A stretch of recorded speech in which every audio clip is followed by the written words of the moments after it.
Hi hello నమస్తే అందరికీ, నేను మీ రవి. అయితే మొన్న మనం కూర్మ గ్రామానికి వెళ్ళాం. అక్కడ కొన్ని రోజులు ఉన్నాం. అవన్నీ మీరు చూశారు. అక్కడి నుంచి మేము మళ్ళీ 3వ రోజు బయటికి వెళ్ళాం.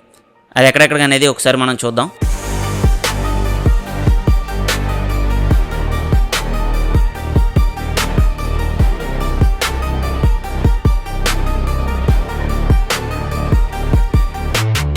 ఓకే, వీడియో ఫుల్గా చూడండి, మీకు చాలా బాగుంటుంది. మంచి డీటెయిల్స్ ఉంటాయి, చాలా ఎంజాయ్ చేస్తారు కూడా. అయితే మేము కూర్మ గ్రామం నుంచి ఎర్లీ మార్నింగ్ శ్రీకూర్మానికి అయితే బయలుదేరాం. కూర్మ గ్రామం నుంచి శ్రీకాకుళం వచ్చి మళ్ళీ అక్కడి నుంచి మేము శ్రీకూర్మానికి అయితే బయలుదేరాం. అక్కడ వెళ్ళే దారిలో కూడా మంచి మంచి లొకేషన్స్ అయితే ఉన్నాయి. అక్కడ వెళ్ళిన తర్వాత శ్రీకూర్మంలో అక్కడ చాలా డీటెయిల్స్ అయితే ఉన్నాయి, అవి మీకు కూడా చూపిస్తాను, ఒకసారి చూడండి.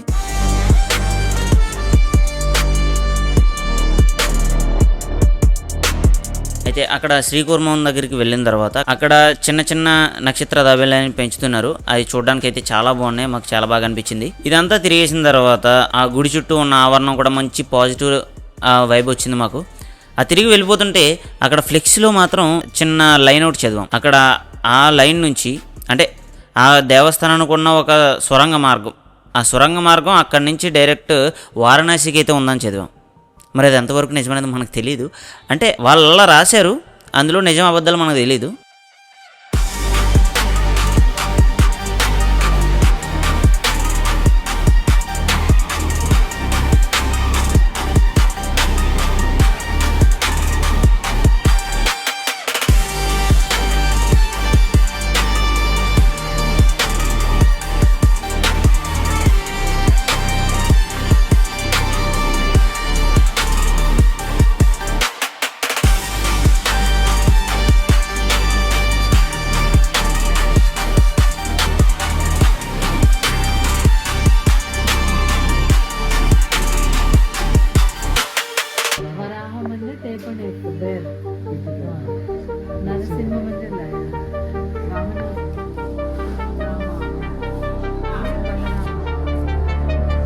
శ్రీకూర్మం నుంచి అయితే మేము తిరిగి వెళ్ళిపోతుంటే హర్షవల్లికి దారి మధ్యలో దీపావళి అని ఒక ఊరిని చూసాం.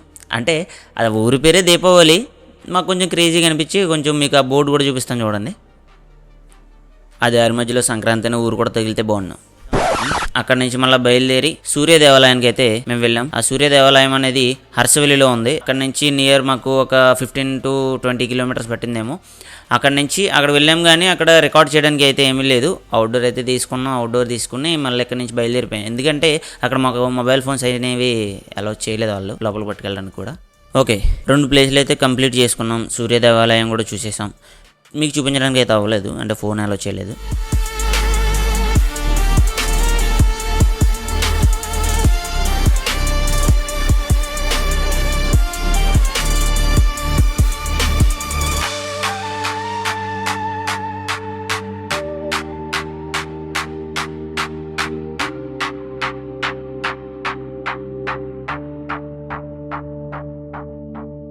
ఇప్పుడు 3వ దేవాలయం యాంటిక్ పీస్. ఇది శ్రీముఖ లింగం అనమాట. దీనికి పెద్ద స్టోరీ ఉంది. అంటే మాకు చెప్పిన వాళ్ళు చాలా పెద్ద స్టోరీ చెప్పారు. అంటే మీకు కుదించి మీకు చిన్నగా ఒక స్టోరీ చెప్తాను దీనికోసం. దానికంటే ముందు ఒకసారి మొత్తం ఓవరాల్ వ్యూ ఒకసారి చూడండి.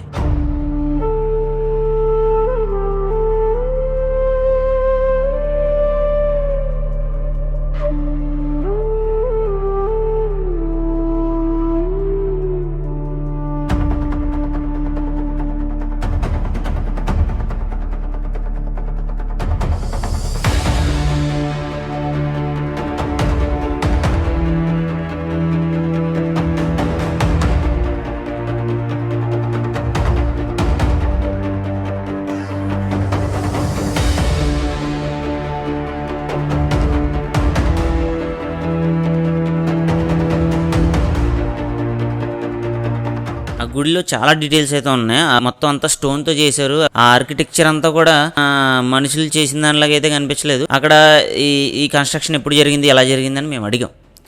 అక్కడ ఉన్న వాళ్ళందరూ కూడా ఇది మనుషులు అయితే కట్టలేదు, దేవతలు అది కట్టారు అని చెప్పేసి ఒక స్టోరీ చెప్పారు. మీకు కూడా చెప్తాను, అది ఎంతవరకు నిజమనేది నాకైతే తెలీదు. అయితే పూర్వం కలియుగానికి దానికంటే ముందు ఒక మహా ఋషి అయితే ఉండేవాడు. ఆ మహా ఋషి లోక కళ్యాణం కోసం యాగం అది చేద్దాం కదా అని చెప్పేసి గంధర్వులు అంటే దేవతలు ఇన్విటేషన్ ఇచ్చాడు రమ్మని చెప్పేసి. వాళ్ళు వచ్చే దారి మధ్యలో కొంతమంది నగ్నంగా ఉండే స్త్రీలను చూసి ఆ దేవతలలో కొంచెం కామానికి అయితే లోనయ్యి వాళ్ళు అక్కడ ఉండిపోయారు. యాగానికి అయితే రాలేదు. ఆ యాగానికి రాకపోవడంతో ఈ మహర్షికి అనేది బాగా కోపం వచ్చేసి పట్టలేక వాళ్ళని శపించాడు. మీరు ఇలా చేశారు కదా, మీరు మనిషి రూపంలో అంటే మానవ రూపంలో మీరు అక్కడే జన్మిస్తారని చెప్పేసి శపించాడు. అయితే ఆ గంధర్వులకు భయపడి మాకు శాప విమోచనం లేదా, మాకు ఉండదా అని చెప్పేసి అడిగితే మీకు శివుడి దర్శనం జరుగుతుంది, ఆ దర్శనం జరిగిన తర్వాత మీకు విముక్తి కలుగుతుంది అని చెప్పేసి ఆ మహర్షి శాపానికి విరుగుడు కూడా చెప్పేసి ఇంకా వాళ్ళని అయితే పుట్టించడం జరిగింది. వాళ్ళు మనుషులుగా పుట్టారు, భూమి మీద జన్మించడం అయితే జరిగింది. ఒక రాజుగా పుట్టాడు ఆయన. ఆ తర్వాత ఆయనకి 2 భార్యలు, వాళ్ళిద్దరు భార్యలకి కూడా ఒక చెట్టునైతే గిఫ్ట్గా ఇచ్చాడు, విప్ప చెట్టుని. దానికి 2 కొమ్మలు అయితే ఉన్నాయి. మొదటి భార్య ఒక కొమ్మ, రెండో భార్యకేమో ఒక కొమ్మ ఇచ్చాడు. అయితే రెండో భార్య శివుడి భక్తురాలు. ఆవిడ శివుడి భక్తురాలు కాబట్టి ఆవిడికి, తర్వాత ఈవిడేమో శివుడి భక్తురాలు కాదు, ఈవిడికేమో నార్మల్ గా విప్ప పువ్వులనే కాసేవి ఈ కొమ్మకి, ఆ కొమ్మకి మాత్రం బంగారు పువ్వులు అయితే కాసేవి. అయితే వాళ్ళిద్దరికి పుష్పాల విషయంకి వచ్చేటప్పటికి ఎప్పుడు గొడవే జరిగేది. ఆ గొడవలో వాళ్ళిద్దరు ఇలా కొట్టుకుంటున్నారని చెప్పేసి ఆ చెట్టుని నరికించేశారు. అయితే ద్వాపర యుగం నుంచి కలియుగానికి వచ్చే కాలం. సో కలియుగానికి వచ్చేటప్పటికి ఆ నరికించిన చెట్టు అనేది శివలింగ రూపంలోకి మారింది. అయితే వాళ్ళకి శివుడి దర్శనం జరిగింది. శివుడి దర్శనం జరగడంతో వాళ్ళైతే మళ్ళా దేవతల రూపంలోకి మారారు. మారిన దేవతలు మళ్ళా వాళ్ళ లోకంలోకి వెళ్ళి వాళ్ళ లోకంలో వాళ్ళ దేవతలను కలిసి ఇలా నాకు శివుడి దర్శనం జరిగింది పలానా చోట అని చెప్తే ఆ దేవతలందరూ కలిసి వచ్చి ఆ శివుని దర్శనం చేసుకుని అక్కడ దేవాలయాన్ని నిర్మించారని చెప్పేసి అక్కడ ఉన్న వాళ్ళందరూ కూడా నాతో చెప్పారు. మరి ఇది ఎంతవరకు నిజం అబద్ధం నాకైతే తెలీదు. అంటే ఆ డీటెయిల్స్ చూస్తే ఆ టైంలో ఆ కాలంలో మనుషులైతే అంత పర్ఫెక్ట్ గా దేవాలయాన్ని అయితే కట్టలేరు. మనకైతే తెలీదు. వాళ్ళు చెప్పిన స్టోరీ అయితే నేను మీకు చెప్పాను. గుడి అయితే మాత్రం వేరే లెవెల్లో ఉంది. లోపల అయితే తీయనివ్వలేదు, లోపల ఇంకా బాగుంది. లోపల అది మనకి వీడియోగ్రఫీ అలౌ చేయలేదు కాబట్టి నేను తీయలేదు. బయట అయితే మాత్రం మీరు చూసిందే, మంచి డీటెయిల్స్ అయితే ఉన్నాయి. ఒకసారి మీరు కూడా వెళ్ళండి. డైరెక్ట్ వచ్చి చూస్తే మాత్రం ఆ గుడికున్న ఆర్కిటెక్చర్ నాకు తెలిసి కాశీలో ఎక్కడ ఉంటాయని చెప్పేసి అన్నారు మన రాజుగారు.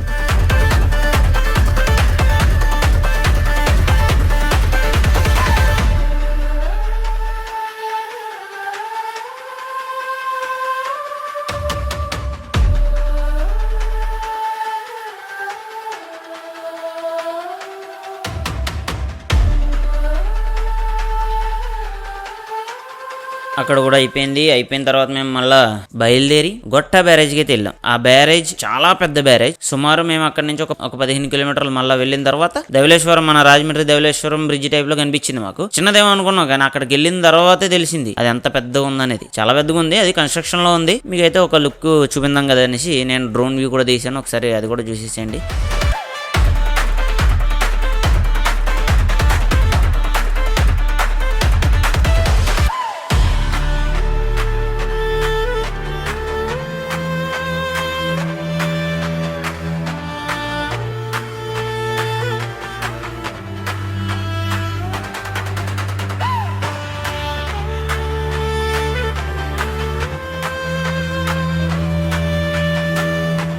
ఇది ఫ్రెండ్స్ ఈ వీడియో మీకు నచ్చిందని అనుకుంటున్నాను.